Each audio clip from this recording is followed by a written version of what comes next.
பாண்டியன் குடும்பத்தை மண்ணும் மணலும் ஆக்கிறதுக்கு நான் என்ன வேணாலும் செய்ய வேண்டாம், எங்கே வேணாலும் இறங்கி அடிப்பேன்டா அப்படின்னு சக்திவேல் கிளம்ப போகிறாரு அப்படிங்கிறது தான்.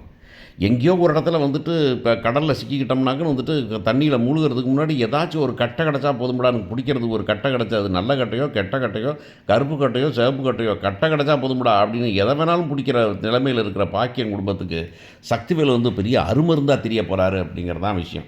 இவங்க ரெண்டு பேரும் சேர்ந்து பாண்டியனை சந்தி சிரிக்க வைக்க போகிறது தான் அடுத்து நடக்க போகிறது.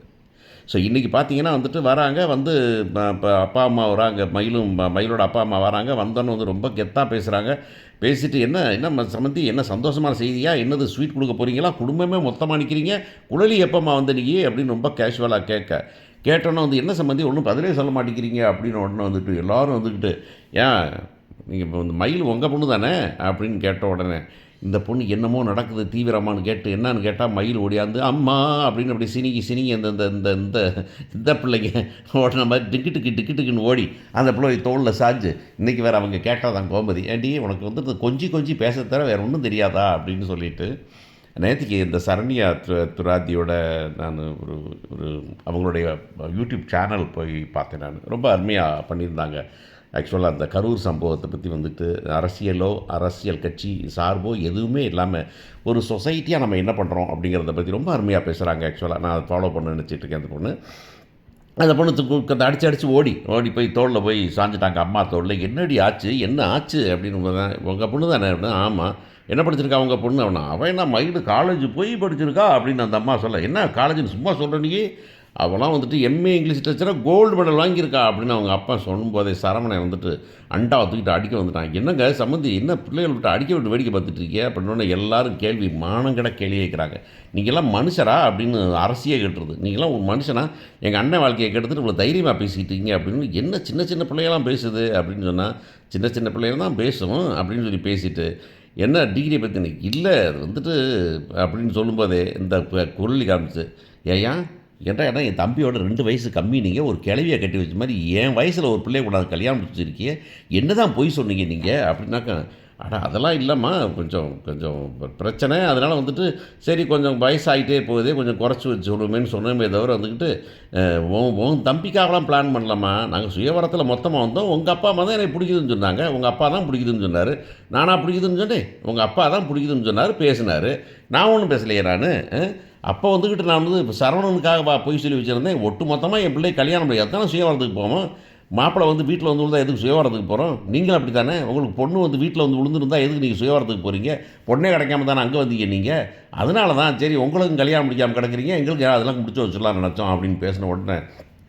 சர்பர் பாண்டியன் கடுப்பாயிரம், என்னையா சொல்லிக்கிட்டு இருக்கிற அப்படின்னு செந்தில் சொல்கிறான். அதை சரியாக தானே சொல்கிறாரு, நீங்கள் என்னமோ அண்ணனுக்கு கல்யாணம் முடிக்கணும், அதான் உங்களுக்கு என்ன அண்ணன் அவர் உருமுனை பொண்ணை கல்யாணம் முடிச்சக்கூடாது, அதுக்காக நீ எங்கேயாவது ஒரு பொண்ணை பிடிச்சி நீங்கள் போட்டு விட்டுருவீங்க நீங்கள். ஆனால் உங்கள் நம்ம அண்ணன் சரவணன் என்ன நீங்கள்லாம் ஒரு இழிச்சவன், நீ இந்த ஆளை நம்பின பாரு எங்கள் அப்பனை, அவர் படுத்திருக்கார் பற்றியா அப்படின்னு கேட்கும்போது அவர் உடனே வந்துட்டு, ஏய் என்னடா பேசிகிட்டு இருக்கேன், கோமதி வந்துட்டு, ஏய் என்னடா செந்தில் என்னடா பேசிகிட்டு இருக்கேன், ஆமாம் உண்மையத்தனமாக சொல்கிறேன், எத்தனை தடவை இவங்க சொல்கிறது ரொம்ப பர்ஃபெக்டாக இருக்குது, ரொம்ப தப்பாக இருக்குது, ரொம்ப பேசுகிறாங்க, ஆனால் ஒன்றும் சரியில்லைன்னு மீனா எத்தனை தடவை சொன்னா தெரியுமா, சொல்லும் போதெல்லாம் நீ எப்போ பார்த்தாலும் அவங்கள பற்றி குறை கண்டுபிடிக்கிறதே குறியாக இருக்கிற, எப்போ பார்த்தாலும் அவங்கள பற்றி தப்பு கண்டுபிடிச்சே இருக்கிற அப்படின்னு தான் அவர் சொன்னார்.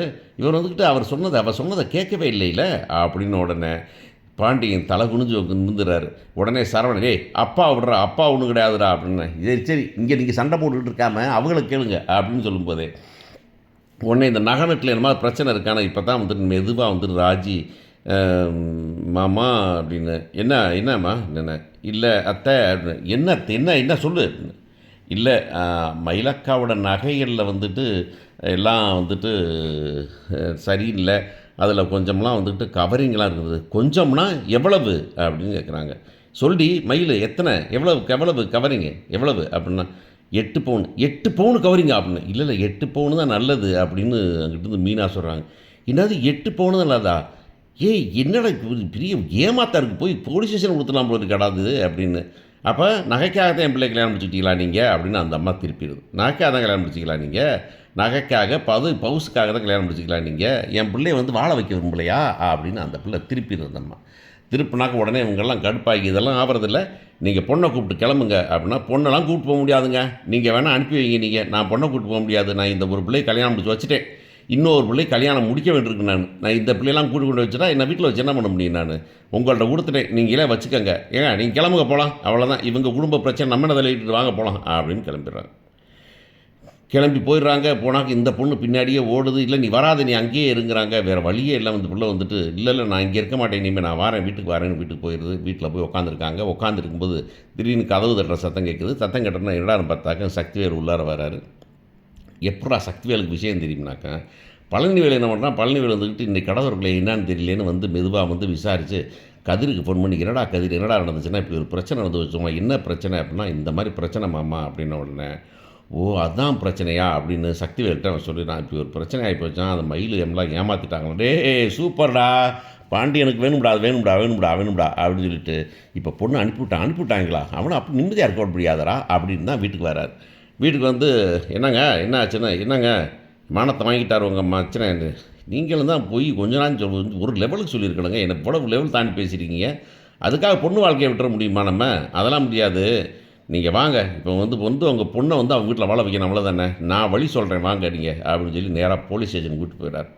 கொண்டு போய் போலீஸ் ஸ்டேஷனில் வச்சு இப்படி வந்துட்டு பிரச்சனையாக இருக்குதுங்க, கொஞ்சம் தீர்வு என்னங்க, உங்கள் குடும்பத்து பிரச்சனை இருக்கிறதுக்கே ஒரு தனியாக போலீஸ் ஸ்டேஷன் வேணும் போல இருக்கே அப்படின்னு அவர் சொல்ல, இதை கொஞ்சம் தீர்த்து வைங்க, இதை வந்துட்டு அந்த பொண்ணை அங்கே வாழ வைக்கணும், அவ்வளோதான் நமக்கு வேணுங்கிறது அப்படின்ன உடனே என்ன பிரச்சனைனா அந்த பிரச்சனைலாம் சொல்கிறாங்க. கொஞ்சம் 1-2 பொய் சொல்லித்தான் கல்யாணம் முடிச்சு, எவங்க பொய் சொல்லாமல் கல்யாணம் முடிச்சு வச்சான், நகை நட்டு இருக்கிறதுல கொஞ்சம் பொய் சொல்லித்தான் அதில் தான் கல்யாணம் முடிச்சு வச்சான், ஆனால் அதுக்காக வந்து வீட்டை விட்டு எடுத்துட்டு வாங்கி நினைக்கலைங்க அப்படின்னு சொன்ன உடனே, இதை வந்து பேசாமல் வந்து இது ஒரு குழந்தையோட பிறக்கலைங்க, அதனால் வந்துட்டு பேசாமல் ஒரு இந்த கேஸாக போட்டுருவோமா, நம்ம ஒரு வரதட்சணை கேஸாக போட்டுருவோமா, இல்லைங்க அது பேசுகிறதுக்கு முன்னாடி முதல்ல அவங்கள கூப்பிட்டு பேசிட்டு பண்ணிக்கலாங்கன்னு ஃபோனை பண்ணி சரவணனை வர சொல்கிறாங்க, மயிலையும் வர சொல்கிறாங்க, எல்லோரும் வராங்க. வந்து இருந்தால் போலீஸ் ஸ்டேஷனில் பஞ்சாயத்து பண்ணுறாங்க. இங்கே பாருங்க, தேவையில்லாமல் அவங்க வந்து நல்ல பெரிய மனசு பண்ணி, யார் பாக்கியம் விடு பெரிய மனசு பண்ணி ஒன்றும் கேஸெல்லாம் கொடுக்க மாட்டேங்கிறாங்க, பிள்ளையை கொண்டு போய் வச்சு வாழ்கிற வழியை பாருங்கள். ஏங்க இவ்வளவு ஏமாத்திருமே, எவங்க ஏமாத்தலை, எல்லாம் ஏமாத்துறது தான். அந்த பிள்ளை என்னங்க பாவமாக இருக்குது, அழுது எடுக்கல, சின்ன பிள்ளையில் அந்த பிள்ளையை வச்சுட்ருக்கீங்க,